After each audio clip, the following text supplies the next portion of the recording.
Good morning, everyone. It's Monday. It's a new week. Let's draw a line. Line drawn.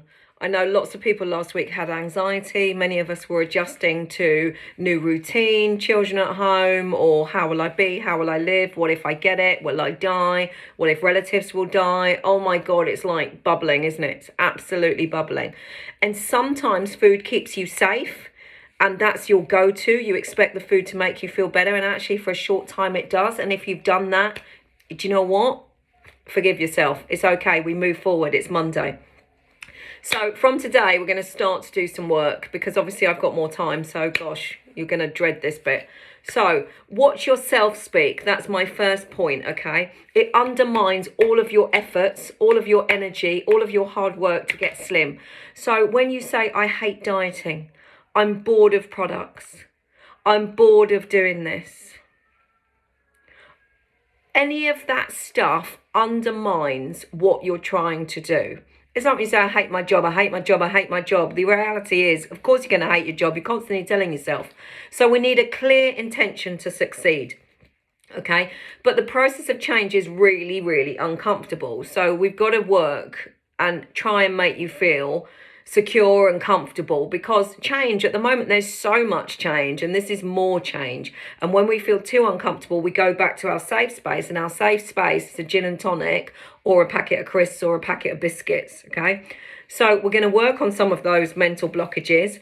We're going to look at some strategies to overcome temptation, and remember, repetition enforces your desire to succeed. So we've constantly got to be working on how strong is your commitment to change. So I really want you to write out on a scale, or, in your mind, on a scale of 1 to 10, 10 being the best, most committed, and 1 being the worst. On a scale of 1 to 10, how strong is your commitment to change? Okay. How strong is your intention to succeed in getting slimmer?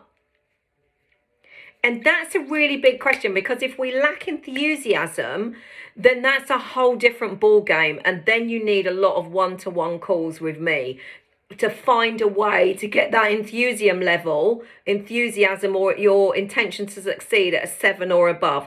So if you've already answered a 7 and above, we're great. Okay. The intention is there. The enthusiasm is there. The energy is there.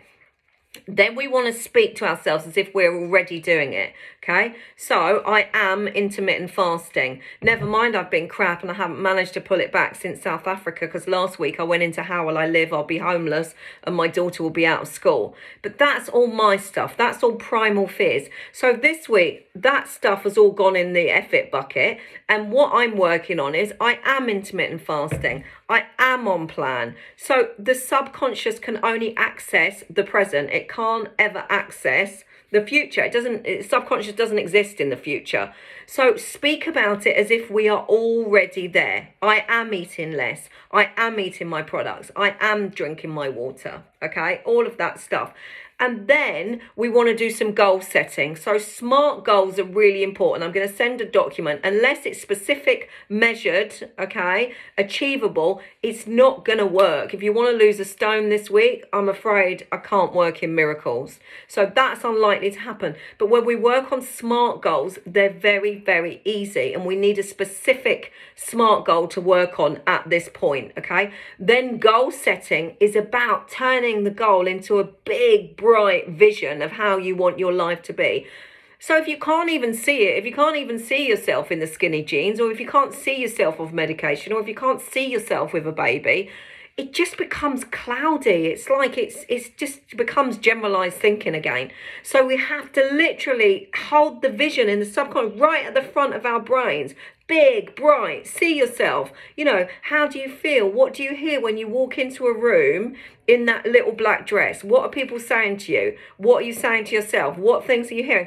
All of that needs to be really, really in the forefront of your mind. I'm going to send out some documents to help you, but I want you to write up. Can you see that? I want to, and then I intend to, because your work commitment has to match your goals. So, I might want to, I always use the same analogy because I always want to run a marathon. I want to run a marathon, but I'm not intending to do any training. That's a mismatch. Okay, it's not going to happen. Not going to run a marathon unless I'm intending to do all the training programs that I need to make that happen, okay? So I want to weigh less. These are just made up. I want to be in skinny jeans. I want to wear any clothes I like. I want to have mojo. What are you intending to do to achieve this list? This has to match. Again, if it doesn't, we need to work on it. I intend to not cave in the evenings. Intermittent fast, not eat until lunchtime, drink 3 litres of water. By the way, fasting doesn't work for everyone. It's just what I'm working on. Drink 3 litres of water, have all my products, book in for my appointment, not hide from LHB, okay? So that's your first thing, and I'll send that out, okay? I want to, 1 column, I intend to. Let's work on that, okay? Then we're going to work on what is holding the problem in place. Why do you struggle to be thin? So work on blockages, okay? This is really important, blockages, okay? So you can do it like that in a mind map. Social life, I like sugar, I like booze, okay? Why do I struggle to be thin? And then you've got your limiting beliefs and your excuses. Your excuses is the big one. If you can spend 10 minutes writing out your excuses, when coronavirus has passed, I will be slimmer. Okay? It's not the right time for me. I'm really stressed. I'm homeschooling. Write all of your excuses, because that is where your success is in overcoming your excuses. Okay? That is really, really important. And then we have to work on limiting beliefs. And most of these are programs that we run from childhood. My dad said, clear all the plate because the children in Africa are starving. When I fell over, my mum said, there, have a biscuit. Okay, all of those limiting beliefs are programs that are still running. They're holding the problem in place. Excuses, limiting beliefs, what you want to achieve, setting your SMART goals, and what you want to do to achieve it.